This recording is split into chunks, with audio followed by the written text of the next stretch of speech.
Best bites forever. Hey, what's up everyone? I'm Chef Alicia, and in this video I'm going to show you how to make strawberry agua fresca. The first thing that I want to do is zest some limes. So in my case, I'm doing 1.5 limes, which is going to give me about a tablespoon of lime zest, maybe even a tablespoon and a half. You can definitely adjust that to your own taste and use a little bit more or a little bit less. Either way, go ahead and put it to the side from now because we need to get some juice out of these limes. I'm going to cut this bad boy in half, and then I'm going to get out my little juicer squeezer guy here, and I'm going to juice some limes. So this is actually a lemon juicer, but it works pretty good for limes too, so I'm happy with it. And I'm trying to get like 3 tablespoons of lime juice, and again, I'm just going to set that to the side for a minute.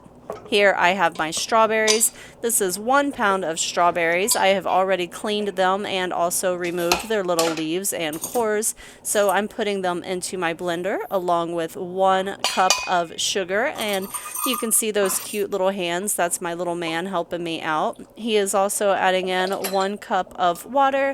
And this is the lime juice that I had done. I didn't actually measure it, but I just thought I'd go ahead and give it a little measure here for you guys to make sure. So as it ends up, it is really close to 3 tablespoons. I'm going to go ahead and put a lid on this and liquefy it. Once my strawberry mixture looks like this, I'm going to add in that lime zest that we had setting to the side, and then I'm going to stir it and put this in the refrigerator for at least 4 hours. Mine stayed in there overnight because I got busy, what can I say? So this is the next day, and I have my strawberry mixture here. And I just want to add a little bit of water to it. So I'm adding 2 cups of water. That's just going to make it easier to pour through the strainer here in a second. So this is what it's going to look like after I mix it again. And here I have my little strainer over a bowl. I'm going to pour my mixture into here and we're going to strain it out. So I do have a little bit more to add to this. Don't go anywhere quite yet. But here's a little trick for you. If it's straining pretty slowly, what you do is you just take a spoon and stir it as it's straining and kind of move around that puree. What you're left here is like a strawberry lime puree. You can definitely still eat that, put it in a smoothie or something like that. It is delicious. And here I'm adding 2 more cups of water, and then I'm going to pour this into my pitcher. Like I said, I kind of left something out, but I'm going to add it in just a second. No big deal.